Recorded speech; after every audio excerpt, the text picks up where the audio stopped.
Hello, I'm Max Hitchens. What you're about to hear has an enormous impact on me every time I hear it. And I want to share it with you and your teenage sons and daughters and their friends. It could save their lives.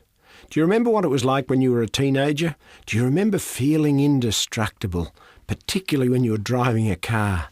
Ah, the feeling of freedom, the need for speed. Wow, what a charge, what a thrill. It wasn't much of a thrill for me when, as a 17-year-old, I had a head-on collision with a semi-trailer. I was driving my dad's car. I was driving much too fast. I remember the speedo showing 80 miles an hour. That's about 130 kilometres an hour. And I had 3 friends in the car with me. Boy, was I cool. Oh, I cringe every time I think about that day.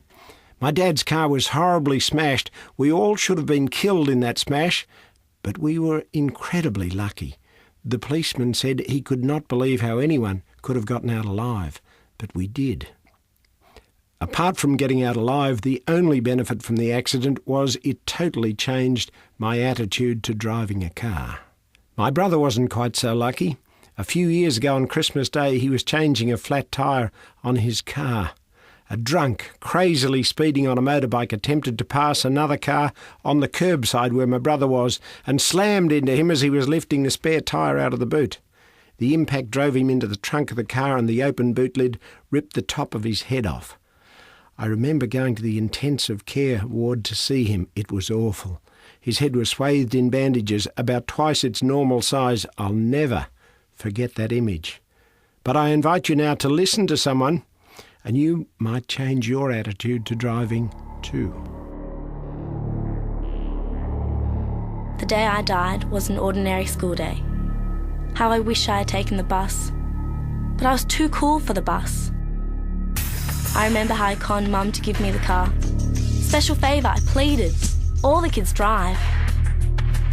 When the 3:15 bell rang, I threw my books in the locker. Free until tomorrow morning.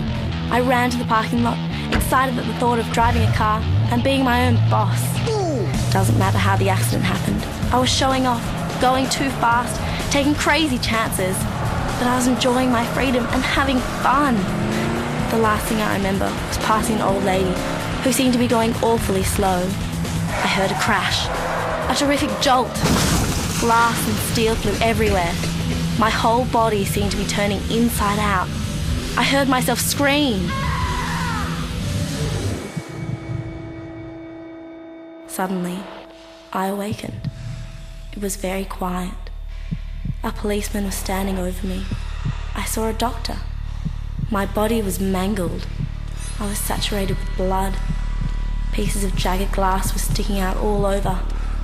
Strange that I couldn't feel anything. Hey, don't put that sheet over my head. I can't be dead. I'm only 17. I've got a date tonight. I'm supposed to have a wonderful life ahead of me. I'm about to leave school. I haven't lived yet. I can't be dead. Later, I was placed in a drawer at the morgue. My parents came to identify me. Why did they have to see me like this? Why did I have to look at my mum's eyes when she faced the most terrible ordeal of her life? Dad suddenly looked very old. He told the man in charge, "Yes, that's my daughter." The funeral was weird. I saw all my relatives and friends walk toward the casket. They looked at me with the saddest eyes I'd ever seen. Some of my friends were crying. A few of the girls touched my hand and sobbed as they walked by. "Please, somebody, wake me up. Get me out of here.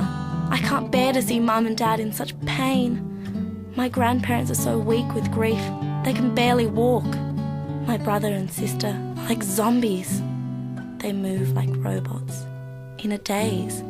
Everybody. No one can believe this. I can't believe it either. Please don't bury me. I'm not dead. I have a lot of living to do. I want to laugh and run again. I want to sing and dance. Please don't put me in the ground. I promise, if you give me just one more chance, God, I'll be the most careful driver in the whole world. All I want is one more chance. Please, God, I'm only 17.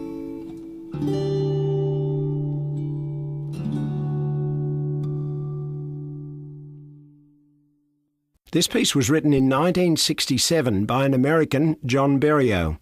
He wrote it after a friend of his son was tragically killed in a car smash. Rosie McAlone is the voice you have just heard. Rosie is the daughter of my business partner, Paul McAlone. We both grew up in the New South Wales country town of Moree. We have seen and heard of so many city and country kids needlessly killed and maimed in car accidents. And as the hospitality doctor, I travel the world speaking to audiences about marketing in the hospitality industry, and everywhere I go, the story seems to be the same. Some Australian statistics I read recently indicated road users aged between 17 and 24 accounted for 27% of road deaths. However, that 17 to 24 bracket only represents 12% of the population. The UK and North America seems to have similar statistics, so I'm guessing you or your son or your daughter might know someone who should listen to this. The message is, it's not cool to speed and goof off or show off when you drive. As a matter of fact, it's pretty darn stupid. If you don't kill yourself, can you imagine living the rest of your life knowing you either killed or maimed your best friend? There's nothing cool or clever about that. I hope you remember this recording every time you get behind the wheel of a car. And can I leave you with an old adage I learned as a pilot? I think it applies equally to flying a plane as it does to driving a car. There are old pilots and there are bold pilots, but there are no old, bold pilots.